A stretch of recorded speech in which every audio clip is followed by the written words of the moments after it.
Et pour évoquer la suite de la campagne de vaccination anti-Covid qui a démarré il y a 1 mois et demi au Maroc, nous sommes en direct avec le docteur Taïeb Hamdi, chercheur en politique et système de santé et vice-président de la Fédération nationale de la santé. Bonjour docteur et merci d'être avec nous. Bonjour et marhaba. Alors docteur, le Maroc, on vient de le voir, vient de dépasser la barre des 4 millions de vaccinés, ce qui le place aujourd'hui en termes de pourcentage de la population vaccinée parmi les 10 pays les plus en avance à l'échelle de la planète. Mais avec cette guerre qui se déroule actuellement sur les 5 continents pour obtenir de nouvelles doses, va-t-on pouvoir maintenir cette cadence ? Effectivement, c'est maintenant le Maroc qui est placé donc dans le top 10 des pays qui ont vacciné la plus grande proportion de leur population en dépassant les 10% depuis des jours. C'est un grand défi qui a été gagné donc pour cette première partie de la vaccination. Maintenant, pour la suite, le Maroc il a tout fait pour que cette campagne de vaccination démarre le plus tôt possible. C'est fait, qu'on puisse protéger les personnes, protéger le système de santé, protéger les professionnels de première ligne, c'est fait, de protéger les personnes vulnérables, 75 ans, 65 ans, 60 ans, et même maintenant les personnes qui ont des maladies chroniques indépendamment de leur âge, c'est en cours de finalisation. Bien sûr, la suite de la campagne de vaccination, ça va dépendre des livraisons qu'on pourra recevoir. Tout a été fait pour qu'on puisse avoir nos dotations de vaccins dans les temps, mais bien sûr dans cette course infernale vers le vaccin, rien n'est garanti, mais toutes les pistes, tous les efforts sont fournis et toutes les pistes pour contourner les retards de livraison sont en cours de réflexion.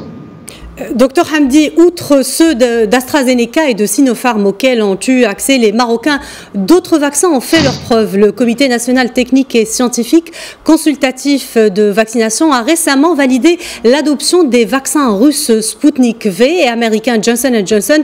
Peut-on envisager que nous y ayons accès prochainement ? Officiellement, ce n'est pas encore annoncé.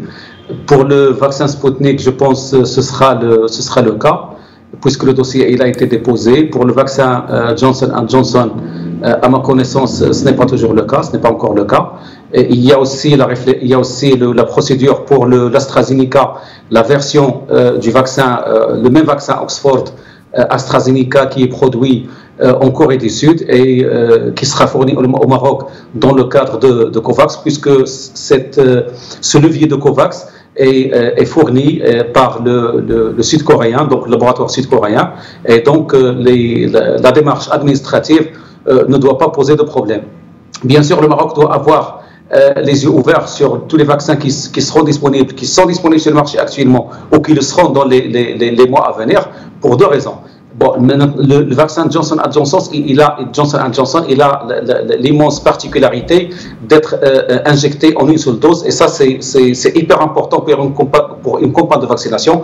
D'ailleurs, il y a des études de modélisation qui montrent qu'un vaccin à une seule injection, même avec une efficacité de 55%, il est beaucoup plus utile qu'un vaccin avec 95% d'efficacité, mais qui nécessite 2 doses. C'est pour un problème de logistique et d'observance. Mais aussi, il faut dire qu'au Maroc, on a autorisé des vaccins pour l'utilisation lors de la campagne de vaccination, mais il n'y a pas que la campagne nationale de vaccination. Certainement, les experts parle du fait qu'on aura besoin dans les années à venir de rappels de vaccins contre la Covid-19. Donc on aura peut-être besoin de vaccins qui sont mis à jour, des rappels, peut-être des versions qui sont modifiées pour contrôler les nouvelles souches. Donc au Maroc, on doit valider, on doit autoriser des vaccins. Si on ne les utilise pas dans la campagne de vaccination, on en aura recours certainement dans les années à venir. Docteur Hamdi, je voudrais qu'on revienne sur le vaccin russe Sputnik V, qui a été, je le rappelle, le premier vaccin au monde à avoir été utilisé, suscitant le scepticisme de la part des pays occidentaux qui aujourd'hui sont prêts à tout pour en acquérir. Que sait-on sur ce vaccin ? Alors c'est vrai, il y avait beaucoup de polémiques sur le vaccin russe, et c'est parce qu'il y avait un déficit d'information sur le vaccin. Maintenant, le vaccin Sputnik V, les résultats des essais cliniques 3e phase ont été publiés dans la revue, donc la prestigieuse revue médicale de Lancet.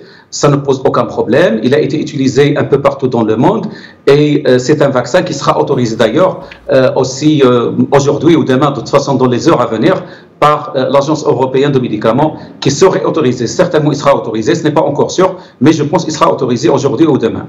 Maintenant, c'est un vaccin qui se base sur la même technique que le vaccin d'AstraZeneca, c'est-à-dire le vecteur viral.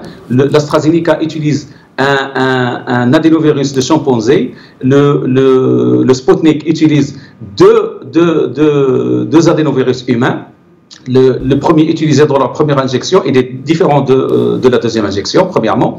C'est un vaccin qui est efficace à 92%. C'est un vaccin qui a un degré de sécurité pareil aux autres vaccins, donc sans effets indésirables notables, à part les effets indésirables qui sont connus. C'est un vaccin qui nécessite 2 à 8 degrés pour la chaîne de froid. C'est un vaccin qui coûte,